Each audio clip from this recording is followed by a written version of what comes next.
Bonjour à tous et bienvenue sur la chaîne Evolution Partner, le partenaire de votre évolution. Bienvenue dans ce mois d'octobre complètement fou, spécial, tendance de mode automne-hiver 2021-2022. Aujourd'hui, le couturier star, c'est Stella McCartney. Stella McCartney, née le 13 septembre 1971-1971 à Lambeth, est une styliste anglaise. Dès ses débuts dans les années 2000, elle prône une mode plus responsable. Et c'est entre autres un de ses atouts majeurs. Elle est aussi la fille de Paul McCartney, membre des Beatles, et de Linda Eastman, photographe américaine. Analysons à présent ensemble son défilé de prêt-à-porter. Lors du shooting de sa collection à la Tate Modern, Stella McCartney a pris le temps de se promener seule dans le musée. Comme il a été laissé désert par la pandémie, elle avait chaque galerie pour elle seule et elle déclara « C'était juste moi, seule dans la Tate, à regarder les Liechtenstein, les Delaunay, les Léger, c'était incroyable, je me suis sentie heureuse d'être à nouveau en ville. » Si sa collection était imprégnée de cette forme de sentiment, elle ne se résumait pas à une simple joie de vivre post-blocage. À une époque où de nombreux créateurs remettent les choses complètement à zéro, c'est-à-dire qu'ils reviennent à l'essentiel, Stella McCartney a augmenté ses volumes, comme elle ne l'avait pas fait depuis des années. Elle a d'ailleurs qualifié d'extrême, mais je souligne toujours avec sa conscience écologique qu'on lui connaît. Pour comprendre la valeur émotionnelle des techniques triviales, des couleurs audacieuses, des motifs déformés et des textures cybernétiques qui ont fait exploser sa collection, il faut comprendre la transformation que Stella McCartney a vécue. Avant la pandémie, elle avait en effet racheté sa société à Kering, conclu un nouveau partenariat avec LVMH et s'était renouvelée au cœur d'une révolution climatique mondiale en tant que pionnière de l'industrie. L'entreprise était en pleine transition. C'est du moins ce qu'elle ressentait à chaque instant. Ces changements mélangés à ceux que le Covid a apportés ont été un moment d'épiphanie. Et elle dit « Maintenant, je veux que cela ressemble à un nouveau départ pour la marque, une renaissance. » Pour la mode, la période de fermeture a servi de loupe pour ses réformes durables.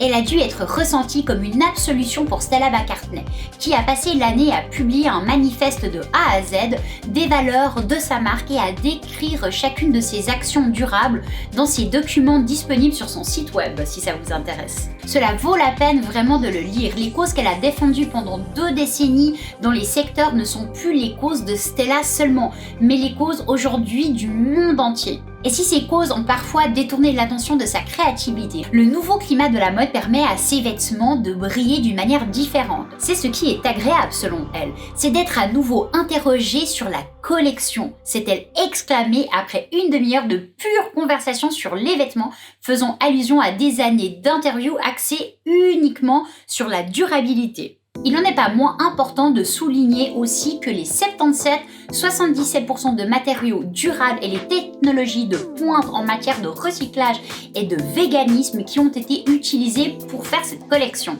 Stella McCartney est visiblement raisonnable dans tout ce qui touche à la mode. Elle n'a d'ailleurs pas hésité à dire à sa fille qui rêvait de s'offrir quelques pièces de sa collection « Elles ne sont pas bon marché ma chère, et tu n'as que 14 ans ». J'ai trouvé ça plutôt sympathique à relever.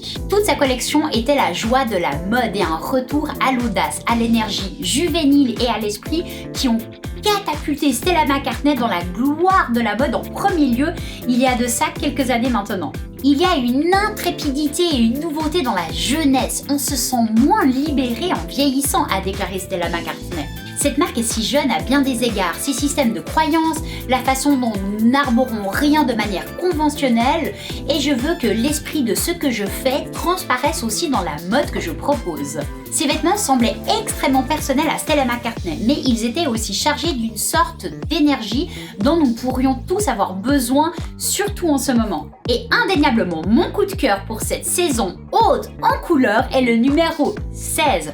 Cette robe longue, magnolia dans cette teinte bleu cobalt superbe, associée au noir dans la tendance du cut-out, avec une découpe sur le devant joliment portée avec un sac iconique, le nouveau sac Frame. Le sac Vegan Frame est un nouveau modèle audacieux qui emprunte au code classique de la marque et les renouvelle, s'inspirant de l'esthétique de leur sac emblématique jusqu'ici, le Falabella. Il est agrémenté d'une bandoulière en chaîne galvanisée oversize, alliant le doré à l'argenté pour un effet waouh et d'une version surdimensionnée de leur médaillon signature, tous deux réalisés en aluminium, bien évidemment recyclable à l'infini. Et finalement, ce look que je trouve vraiment très cool se termine avec ces très confortables bottes Dock City Chelsea. J'aime vraiment ce look cool, couture et super confort à la fois, mais j'aime aussi énormément les teintes complètement folles et les associations très colorful de sa collection. Un petit peu comme je me suis habillée aujourd'hui, bien que ce soit pas du Stella McCartney malheureusement. Ça donne envie de sortir, de rire et d'échanger gaiement sur la mode avec ses copines. En tout cas pour moi, c'est exactement ce que ça m'inspire. Voilà, j'espère que cette nouvelle vidéo en mini format consacrée à Stella McCartney vous aura aidé et vous aidera aussi pour vos futurs shopping. Je vous mets juste ici la vidéo de hier si vous ne l'avez pas encore vue sur Alexander McQueen. Merci d'avoir regardé la vidéo et comme chaque jour, si elle vous a plu, merci de me mettre un pouce vers le haut, de vous abonner si ce n'est pas encore fait. Partagez aussi autour de vous à toutes les modeuses que vous connaissez ou même aux mecs, parce qu'il y en a plein, je sais qui adorent mes vidéos. D'ailleurs, big up à vous, mais vraiment partagez en masse cette vidéo autour de vous. Si vous avez des questions, n'hésitez pas non plus à me les poser dans les commentaires. Et moi, je vous dis à demain avec la découverte d'un nouveau créateur. Et en attendant, prenez soin de vous. Vous êtes précieux, je ne le répéterai jamais assez.